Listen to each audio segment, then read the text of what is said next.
بسم اللہ الرحمن الرحیم۔ آسان علم دین کورس، سبق نمبر 33۔ آج کے سبق کا عنوان ہے گم شدہ چیز۔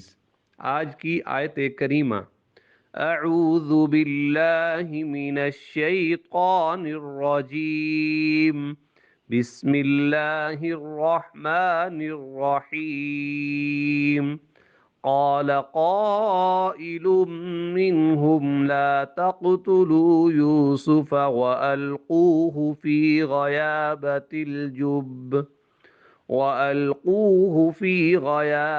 الجب يلتقطه بعض السيارة إن كنتم فاعلين۔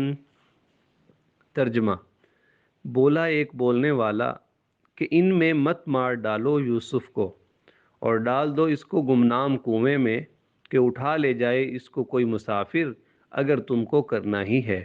تفسیر: یلتقطہ بعض السیارات، اس لفظ سے التقاط لقطہ یہ نکلا ہے، یعنی التقاط جو ہے یہ لقطہ سے بنا ہے۔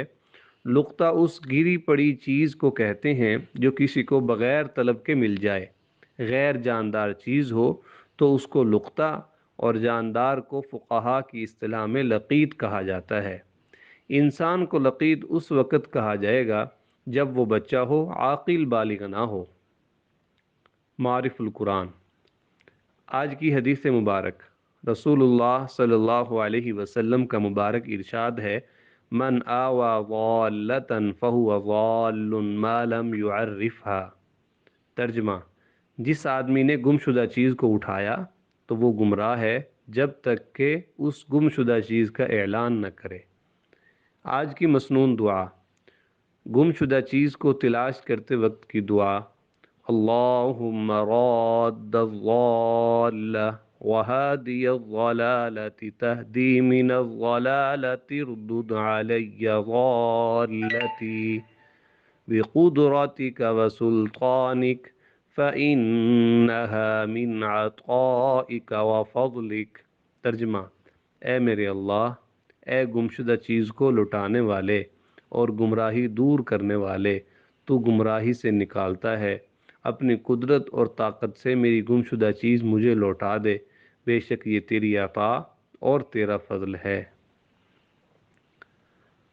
آج کا فقہی مسئلہ: کسی شخص کا گم شدہ مال کسی کو مل جائے تو اس کی شرعی ذمہ داری صرف اتنی ہی نہیں کہ اس کو چرائے نہیں، یعنی اس کو استعمال نہیں کرنا، بلکہ یہ بھی اس کے ذمے ہے کہ اس کو حفاظت سے اٹھا کر رکھے اور اعلان کر کے مالک کی تلاش کرے۔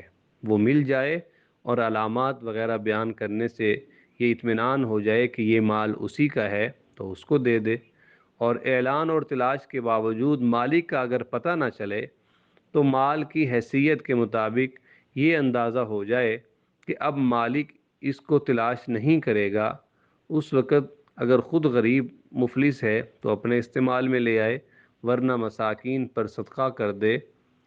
بہر دو صورت یہ مالک کی طرف سے صدقہ قرار دیا جائے گا، اس کا ثواب اس کو ملے گا، گویا آسمانی بیت المال میں اس کے نام پر جمع کر دیا گیا۔ امید ہے آج کا سبق سمجھ آیا ہوگا۔ جزاکم اللہ خیرہ۔